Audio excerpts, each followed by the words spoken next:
Take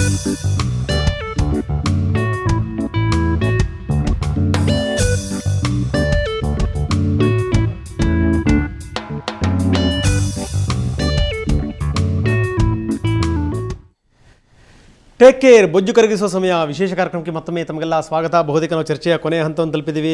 ಬನ್ನಿ ಮಮತಾ ಏನು ಹೇಳ್ತಾರೆ ಕಣ. ಮಮತಾ, ತಾವು ಹೇಳಿದ್ರಿ ಬೆಳಗ್ಗೆ ಸರಿಯಾಗಿ ತಿನ್ನಬೇಕು, ಅದರಲ್ಲೂ ಮುದ್ದೆ ಇದ್ದರೆ ಇನ್ನೂ ತುಂಬ ಸೂಕ್ತ ಅಂತ. ಮಧ್ಯಾಹ್ನ ಏನು ತಿನ್ನಬೇಕಾಗದ? ಮಧ್ಯಾಹ್ನ ಕೂಡ ನೀವು ಲೈಟಾಗಿ ತೊಗೊಳ್ಬೋದು. ಯಾವುದೇ ಊಟದಲ್ಲಿ ಒಂದು ಸ್ವಲ್ಪ ಸ್ಯಾಲೆಡ್ಸ್ ತೊಗೊಂಡು ಸ್ಪ್ರೌಟ್ಸ್ ತೊಗೊಂಡ್ರೆ ತುಂಬ ಒಳ್ಳೆಯದು. ಊಟನ ಅಗಿಬೇಕು. ಫಾರ್ ಎಕ್ಸಾಂಪಲ್, ಈಗ ನೀವು ಆಹಾರ ನೋಡಿದ್ರೆ ಪಿಜ್ಜಾ ಆಗಲಿ, ಯಾವುದೇ ಒಂದು ಕೋಕ್ ಆಗಲಿ, ಏನೇ ಒಂದು ಡ್ರಿಂಕ್ಸ್ ನೋಡಿದ್ರು, ದಿಸ್ ಆಲ್ ಸಿಂಪಲ್ ಶುಗರ್. ಏನಂದರೆ ಅದರಲ್ಲಿ ಫೈಬರ್ ಇರಲ್ಲ. ಅದು ತಿಂದಿದ ತಕ್ಷಣ ನೀವು ಅಗಿಯೋದು ಬೇಕಾಗಿಲ್ಲ, ಅದು ಹಾಗೆ ನುಂಗ್ಬೋದು. ಸೊ ಅಲ್ಲೇನಾಗುತ್ತೆ ಅಂದರೆ ನಮ್ಮ ಬ್ರೈನಿಗೆ ಸಿಗ್ನಲ್ ಹೋಗಲ್ಲ ನೀವು ಊಟ ಮಾಡ್ತಾ ಇದ್ದೀರಾ ಅಂತ. ಸೊ ಆಗೇನಾಗುತ್ತೆ ಅಂದರೆ ನೀವು ಜಾಸ್ತಿ ತಿಂತೀರ. ಸೊ ಇದರಿಂದಾಗಿ ಏನಾಗುತ್ತೆ ಅಂದರೆ ಮಕ್ಕಳು ಆ್ಯಪಿಟೈಟ್ ಜಾಸ್ತಿ ಆಗ್ತಾರೆ. ಸೊ ಹೊಟ್ಟೆ ದಪ್ಪ ಆದಷ್ಟು ಅಷ್ಟು ತಿನ್ನಲೇಬೇಕಾಗತ್ತೆ ತುಂಬೋದಕ್ಕೆ. So that's important. So lunch ಆಗಲಿ ನೀವು ಮನೆಯಿಂದ ಕ್ಯಾರಿ ಮಾಡ್ಕೊಂಡು ಹೋದರೆ ಸಿಂಪಲ್ ಊಟ, ಏನು ಜಾಸ್ತಿ ಬೇಡ. ಒಂದೆರಡು ಚಪಾತಿ, ಒಂದಷ್ಟು ಪಲ್ಯ, ಒಂದು ಸ್ವಲ್ಪ ಮೊಸರು, ಒಂದಷ್ಟು salads. Dinner has to be again very light. So ಡಿನ್ನರಲ್ಲಿ ಏನಂದರೆ ಆದಷ್ಟು just 2 chapatis with some sabzi ಆ ಥರ ಇದ್ದರೆ ಸಾಕಾಗಿರುತ್ತೆ. ಅನ್ನ ತಿನ್ನಲೇಬೇಕು ಅಂತ ನಂಗೆ ಅನಿಸಿದ್ರೆ lunch time is better than dinner time. Okay. So ಅದೊಂದು ಪ್ರಾಕ್ಟೀಸ್ ಮಾಡಿದ್ರೆ ಮಧ್ಯಾಹ್ನ ತಿನ್ನೋಂಗಿದ್ರೆ ಸ್ವಲ್ಪ ಮಧ್ಯಾಹ್ನ ತಿನ್ಬಿಡಿ. ಹಾಗೇನೆ 5 ಗಂಟೆ ಮೇಲೆ ಯಾವುದೇ ಒಂದು ಫ್ರೈಡ್ ಫುಡ್ಡನ್ನು ತಗೋಬಾರ್ದು. ಏನಾಗುತ್ತೆ ಅಂದರೆ 5 ಗಂಟೆ ಆದಮೇಲೆ.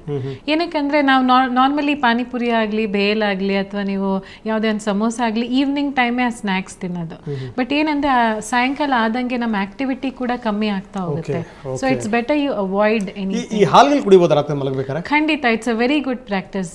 2 ಅಥವಾ 3 ಕಪ್ ಹಾಲು ದಿನ ತಗೊಂಡ್ರೆ ಯಾರೇ ಆಗ್ಲಿ ತುಂಬಾ ಒಳ್ಳೆಯದು. ದಪ್ಪ ಆಗ್ತಾರೆ ಆ ತರ ಅಂತಾರೆ? ಇಲ್ಲ, ಖಂಡಿತ ಇಲ್ಲ. ಈಗ ನಿಮ್ಗೆ ಸ್ಕಿಮ್ಡ್ ಮಿಲ್ಕ್ ಸಿಗ್ತಾ ಇದೆ ಎಲ್ಲಾ ಕಡೆ.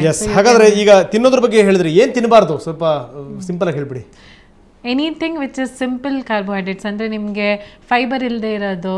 ರೈಸಲ್ಲಿ ಎಕ್ಸಾಂಪಲ್ ನೀವು ಪಿಜ್ಜಾ ಆಗಲಿ, ಚಾಕ್ಲೇಟ್ಸ್ ಆಗಲಿ, ಅಥವಾ ಏನೋ ಅಂದರೆ it's not like it's bad are good. ಎಷ್ಟು ತಗೊಳ್ತೀರಾ ಅದು ಇಂಪಾರ್ಟೆಂಟ್. ಯಾವ ಹೊತ್ತಿಗೆ ತಗೊಳ್ತೀರಾ ನಮಗೆ ಗೊತ್ತಾಗಲ್ಲ ಎಷ್ಟು ತಗೋತೀವಿ ಅಂತ ಹೇಳಿ. ಹೌದು, ಆವಾಗ ಕಾನ್ಶಿಯಸ್ ಆಗಿ ತಿನ್ಬೇಕಾಗುತ್ತೆ. ಮತ್ತೆ ವೆರಿ ಇಂಪಾರ್ಟೆಂಟ್ ಆಹಾರ, ಡಿನ್ನರ್ ಎಸ್ಪೆಷಲಿ 7 ಗಂಟೆ ಹಂಗೆ ತಿಂದರೆ ಬಹಳ ಒಳ್ಳೆಯದು. 7 o'clock. Yes madam. ತೇಜಸ್ವಿನಿ, ನೀವೇನು ಟಿಪ್ಸ್ ಕೊಡೋಕೆ ಇಷ್ಟಪಡ್ತೀರಿ? ನನಗೆ ಗೊತ್ತಿರೋ ಪ್ರಕಾರ ವರ್ಕೌಟ್ ಇರಲೇಬೇಕು. ಏನೇ ಥರ ಆಗಲಿ, ಬರೀ ಜಿಮ್ಗೋಗಿ ವರ್ಕೌಟ್ ಮಾಡಬೇಕು ಅಂತಿಲ್ಲ. ವಾಕ್ ಮಾಡ್ಬೋದು, ಆ್ಯಂಡ್ ಮನೇಲೆ ಕೆಲಸ ಮಾಡ್ಬೋದು, ಕಸ ಗುಡ್ಸೋದಾಗಿ ಎಲ್ಲ ಏನು ಬೇಕಾದ್ರೂ ಮಾಡ್ಬೋದು. ವರ್ಕೌಟ್ ಇರಲೇಬೇಕು. ಈಗ ನಾವು ಫೋನ್ ಮಾಡಿ ಕೇಳಬೇಕು, ಈಗ ನಿಮ್ಮ ಅಮ್ಮನಿಗೆ ಏನೇ ತೇಜಸ್ವಿನಿ ಏನು ಕೆಲಸ ಮಾಡ್ತಾರೆ ಅಂತ. ಆಫ್ ಸ್ಕ್ರೀನ್ ಕೇಳಿ, ಇವಾಗ ಬೇಡ. ಆ್ಯಂಡ್ ಸೆಕೆಂಡ್ ಥಿಂಗ್ ಇಸ್, ಖಂಡಿತವಾಗ್ಲೂ ಪ್ರತಿಯೊಂದು ಊಟ ಮಾಡ್ತಾರೆ, ರೆಸಿಸ್ಟ್ ಮಾಡಲೇಬೇಕು. ಸ್ವೀಟ್ ತಿನ್ನೋದಾಗಲಿ, ಚಾಕ್ಲೇಟ್ ತಿನ್ನೋದಾಗಲಿ, ನಮಗೆ ಗೊತ್ತಿರುತ್ತೆ ಏನು ತಿನ್ನಬಾರ್ದು, ಎಷ್ಟು ತಿಂತಾ ಇದ್ದೀವಿ, ಎಷ್ಟು ತಿನ್ನಬೇಕು ಅಂತ. ಅದನ್ನು ಮೇಯ್ನಾಗಿ ಮೇಂಟೈನ್ ಮಾಡಬೇಕು. ಆ್ಯಂಡ್ ದಯವಿಟ್ಟು ಸ್ವಲ್ಪ ಹೆಲ್ತ್ ಕಡೆ ಗಮನ ಕೊಡಿ. ಇನ್ನು ತುಂಬ ಜನ ನೋಡಿದ್ರೆ ಚಿಕ್ಕ ವಯಸ್ಸಿಗೆಲ್ಲ ಡಯಾಬಿಟೀಸ್ ಬರ್ತಾ ಇದೆ, ಶುಗರ್ ಇದೆ. ಸೊ ಅದನ್ನೆಲ್ಲ ಅವಾಯ್ಡ್ ಮಾಡಬೇಕು. ಆ್ಯಂಡ್ ಹೆಲ್ತು, ಬ್ಯೂಟಿ ತುಂಬಾ ಮುಖ್ಯ. ಅಲ್ಲ, ಮೊದಲಿಗಿಂತ ಸ್ವಲ್ಪ ದಪ್ಪ ಆಗಿರಿ ನೀವು, ಅದಕ್ಕೆ ಅದ್ರ ಗುಟ್ಟೇನು ಹೇಳಲಿಲ್ಲ ನೀವು? ಇವಾಗ ಬೇಡ, ಆಮೇಲೆ ಹೇಳ್ತೀನಿ. ಹೇಳಿದ್ನಲ್ಲ, ಐಸ್ ಕ್ರೀಮ್ಸ್ ಎಲ್ಲ ಆಗಿತ್ತು. ಕ್ರಾಶ್ ಡಯಟ್ ಮಾಡ್ತಿದ್ದೆ, ಟೈಮ್ ತಿಂತಾ ಇರಲಿಲ್ಲ. ಬಾಳೆಹಣ್ಣು ಅಂತ ತಿಂತಾ ಇದ್ರಾ? ಹಾಂ, ತಿಂತಿದ್ದೆ. ಐ ಲೈಕ್ ಇವಾಗಲೂ ತಿಂತೀನಿ ಚೆನ್ನಾಗಿ, ಫ್ರೂಟ್ಸ್ ಎಲ್ಲ ಚೆನ್ನಾಗಿ ತಿಂತೀನಿ. ಸೊ ಹೆಚ್ಚೆಚ್ಚು ಗಮನ ಕೊಡಿ ಆರೋಗ್ಯದ ಕಡೆಗೆ ಅಂತ ಹೇಳ್ತಾ ಇದ್ದೀನಿ. ಗಮನ ಕೊಡಿ ಪ್ಲೀಸ್. ಎಸ್. ದೀಪಿಕಾ, ತಾವೇನು ಹೇಳ್ತೀರಿ? As Tejaswini said, ಏನು ತಿನ್ನೋದು it's very important. And eat at the right time. Exercise, yoga ಮಾಡ್ತೀರಾ, ಯೋಗ ಮಾಡಿ. ಸ್ವಲ್ಪ ಎಕ್ಸಸೈಸ್, ಜಾಗ್, ವಾಕ್, ಎನಿಥಿಂಗ್ ಏನಾದರೂ ಇರಲಿ, ಸ್ವಲ್ಪ ಎಕ್ಸಸೈಸ್ ಇರಬೇಕು in a daily period of time. And ಸ್ವಲ್ಪ fruits, milk is very important in a day.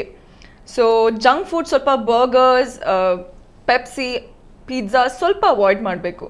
Because it's for your own health, for so that futurally ನೀವು you don't face some problem.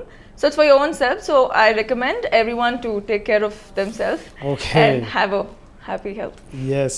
ನೋಡ್ತಾ ಕೊನೆಯದನ್ನು ಕೇಳ್ತೀನಿ, ಏನು tips ಕೊಡೋಕೆ ಇಷ್ಟಪಡ್ತೀರಿ ನೀವು ವೀಕ್ಷಕರಿಗೆ? Discipline. ತಿನ್ನಬೇಕಾದ್ರೆ ಮೈಗೆ ತಿಂತಾ ಇದ್ದೀರಾ, ಮನ್ಸಿಗಲ್ಲ. ಆ್ಯಂಡ್ ಡೆಫಿನೆಟ್ಲಿ ಎಕ್ಸಸೈಸ್ ಮಾಡಲೇಬೇಕು. There are no shortcuts. You have to follow a right way to health. Morning or evening ಅಥವಾ ಮಾರ್ನಿಂಗ್ ಮಾತ್ರ preferably exercise? Any time. But ಏನಂದರೆ ಊಟ 1-2 ಗಂಟೆ ಆಗಿರಬೇಕು. ಅಂದರೆ ಹೊಟ್ಟೆಲಿ ಊಟ ಇದ್ದಾಗ ಯು ಕಾಂಟ್ ವರ್ಕ್ ಔಟ್. ದಿನಕ್ಕೆ 3 ಹೊತ್ತು ಮಾತ್ರ ತಿನ್ನಬೇಕು ಅಥವಾ ಆವಾಗ ಅಂದರೆ 2 ಗಂಟೆಗೆ ಒಂದೊಂದ್ಸರಿ ಸ್ವಲ್ಪ ತಿಂತಾ ಹೋಗುವಂಥದ್ದು ಆ ಥರದ್ದು ಏನಾರು ಮಾಡಬೇಕು? ನೋಡಿ, ನಮ್ಮಿರೋ ಲೈಫ್ ಸ್ಟೈಲಲ್ಲಿ ಲೆಟ್ಸ್ ಆಕ್ಸೆಪ್ಟ್ ಇಟ್. ಒಂದ್ಸಲ ಆಫೀಸ್ಗೆ ಹೋಗಲೇಬೇಕು, ರೋಟೀನ್ ಇದ್ದೇ ಇದೆ. ಸೊ ಆ ಟೈಮಲ್ಲಿ ಡಿಸಿಪ್ಲಿನಾಗಿ 3 ಹೊತ್ತು ತಿನ್ಬಿಟ್ಟು, ನಾ ಹೇಳೋ ಥರ ಬೆಳಿಗ್ಗೆ ಒಂದು ಸ್ವಲ್ಪ ಹೆವಿಯಾಗಿ, dinner light and lunch in between ಅಂತ ಆ ಥರ ಮಾಡ್ಕೊಂಡು ಹೋದರೆ ಇಟ್ಸ್ ಈಸಿಯರ್. ಜೊತೆಗೆ ಯಾವ ಥರ ಸ್ನ್ಯಾಕಿಂಗ್ ಮಾಡಬೇಕು ಓಕೆ, ಅಂದರೆ ಒಂದು hand Fist full of nuts ಆಗಲಿ. ಸೊ ಆ ಥರ ನೀವು ಕಾನ್ಷಿಯಸ್ ಆಗಿ ಚಾಯ್ಸ್ ಮಾಡಬೇಕು. Health is a matter of choice. Okay, it does not happen by chance. Okay, ಮಧ್ಯದಲ್ಲಿ ಏನಾದರೂ ಹೊಟ್ಟೆ ಹಸಿವು ಆಯಿತು ಅಂತಂದ್ರೆ ಒಂದಷ್ಟು ಈ ಮೊಳಕೆ ಆಗಲಿ, ಸ್ಯಾಲೆಡ್ಸ್ ಆಗಲಿ, ಬಾದಾಮ್ ತಿನ್ಬೋದಾ? ಬಾದಾಮ್ ತಿನ್ಬೋದು. ಅಂದ್ರೆ ಡ್ರೈ ಫ್ರೂಟ್ಸ್ ನ ಮಿಕ್ಸ್ ಮಾಡ್ಕೊಂಡು ಒಂದು ಫಿಸ್ಟ್ ಫುಲ್ ತಗೊಳ್ಳಿ. ನಿಮ್ಗೆ ಬೇಕಾಗಿರೋಂಥ ಪೋಷಣೆ ಎಲ್ಲ ಸಿಗುತ್ತೆ ನಿಮಗೆ. ಸೊ ಅದು ಗೋಡಂಬಿ ಸೇರಿಸಬಾರ್ದಾ, ಸೇರಿಸ್ಬೋದಾ? ಸೇರಿಸ್ಬೋದು, ಖಂಡಿತ ಸೇರಿಸ್ಬೋದು. ಓಕೆ. ಸೊ ಮೇಡಮ್, ತುಂಬ ದೊಡ್ಡ ಸಬ್ಜೆಕ್ಟ್ ಇದು. ಮತ್ತೊಂದು ಸರಿ ನಿಮ್ಮನ್ನು ಕರೆಸ್ತೀವಿ. ಸೊ ನಿಮ್ಗಳನ್ನೂ ಕೂಡ. ಸೊ ಇಲ್ಲಿ ತನಕ ಬಂದ್ಬಿಟ್ಟು ಸಾಕಷ್ಟು ನಮ್ಮ ಜೊತೆಗೆ ಮಾತಾಡಿದ್ರಿ. ಮಮತಾ ಅವರೇ, ತೇಜಸ್ವಿನಿ ಅವರೇ, ದೀಪಿಕಾ ಅವರೇ, thank you very much. Thank you.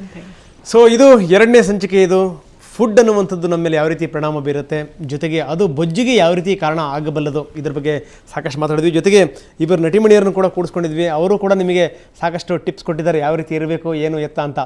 ಅಂದರೆ ಒಂದು ಮಾತು ಮಾತ್ರ ನಿಜ, ನಿಮಗೆ ಹಸಿವೆ ಆಯಿತು ಅಂದ ತಕ್ಷಣ ನೀವು ಹೊಟ್ಟೆ ತುಂಬಿಸ್ಕೊಳ್ಳೋಕೆ ಪ್ರಯತ್ನ ಪಟ್ಟಿರಿ ಅಂತಂತಂದರೆ ಗ್ಯಾರಂಟಿ ನಿಮಗೆ ಹೊಟ್ಟೆ ಬರುವಂಥದ್ದೇ, ಬೊಜ್ಜು ಬೆಳೆಯುವಂಥದ್ದೇ. ಜೊತೆಗೇನು ಅಂತಂದರೆ ಮೇಡಮ್ ಹೇಳಿದ್ರು, ಬೇರೆ ಯಾವ ದೇಶದಲ್ಲಿ ಇಲ್ಲದೇ ಇರುವಂಥದ್ದು ಹೆಚ್ಚೆಚ್ಚು ಈ ಮಧ್ಯಭಾಗದಲ್ಲಿ, ಅಂದರೆ ಈ ಹೊಟ್ಟೆ ಭಾಗದಲ್ಲಿ ನಮಗೆ ಬೊಜ್ಜು ಬರುವಂಥದ್ದು. ಅದು ಬಹಳ ಡೇಂಜರ್ ಅದು ಅಂತ, ರೋಗಕ್ಕೆ ಮೂಲನೇ ಈ ಬೊಜ್ಜು ಅಂತ. ಹೀಗಾಗಿ ತುಂಬ ಕೇರ್ಫುಲ್ ಆಗಿರಿ. ತಿನ್ಬೇಕಾದ್ರೆ 10 ಬಾರಿ ಯೋಚನೆ ಮಾಡ್ತೀನಿ. ಜೊತೆಗೇನಂದ್ರೆ ವಾರಕ್ಕೊಂದ್ಸರಿ ನೀವೇನಾದರೂ ಬ್ರೇಕ್ ಮಾಡಿದ್ರೆ ಪರವಾಗಿಲ್ಲ. ತಿಂತಿರೋದೇ ನಿಮ್ಮ ಉದ್ಯೋಗ ಅನ್ನುವಂಥದ್ದಾದರೆ ನಾಳೆ ಖಂಡಿತವಾಗಲೂ ನೀವು ಅಪಾಯಕ್ಕೆ ಸಿಕ್ಕಾಳ್ತೀರಿ. ಜೊತೆಗೇನು ಅಂತಂದರೆ ನಿಮ್ಮ ಮನೆಯಲ್ಲಿ ಯಾರಿಗಾದರೂ ಈ ಥರದ ಬೊಜ್ಜಿನ ಸಮಸ್ಯೆ ಇತ್ತು ಅಂದರೆ ನೀವು ಇನ್ನಷ್ಟು ಕೇರ್ಫುಲ್ ಆಗಿರಬೇಕು.